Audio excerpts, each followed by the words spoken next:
विविध कर, वाहनांचे हप्ते, इन्शुरन्स भरत व्यवसाय करायचा, त्यातच वाढलेली प्रचंड महागाई, गगनाला भिडलेले डिझेल आणि पेट्रोलचे दर यामुळे प्रवासी आणि मालवाहतूक वाहनांचे मालक तोट्यात आलेत।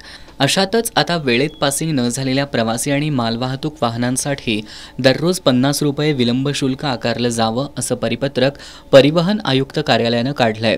मात्र हा नियम म्हणजे तुगलकी असून निवडणुकीची आचारसंहिता संपल्यानंतर बैठक घेऊन याविरोधात जिल्हाधिकारी कार्यालयावर काढल्या जाणाऱ्या मोर्चाची तारीख निश्चित केली जाणार असल्याचं कोल्हापूर जिल्हा लॉरी ऑपरेटर असोसिएशनच्या बैठकीत घेण्यात आलंय। हा 50 रुपये दंडात्मक कारवाई रद्द होण्याच्या संदर्भात आमच्या सगळ्या रिक्षा, टॅक्सी, ट्रक, टेम्पो, टँकर आणि बस वाहतूकदारांची आता बैठक झालेली आहे।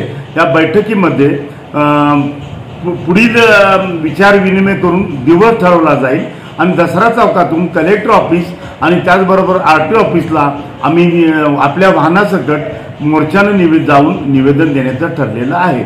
आणि जोपर्यंत हा 50 रुपयाचा दंडात्मक कारवाई रद्द होत नाही तोपर्यंत हा लढा तसाच सुरू राहणार आणि वेळ पडली तर आम्ही मुख्यमंत्री, उपमुख्यमंत्री आणि परिवहन मंत्र्यांना सुद्धा आझाद मैदानावर जाऊन सुद्धा आम्ही महासंघाच्या माध्यमातून आणि AIMTCच्या माध्यमातून लढ्याचं हे अस्त्र उगारणार आहोत।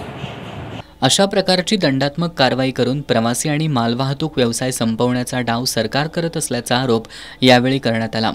भविष्यात याविरोधात तीव्र लढा उभारण्याचा इशाराही यावेळी देण्यात आला।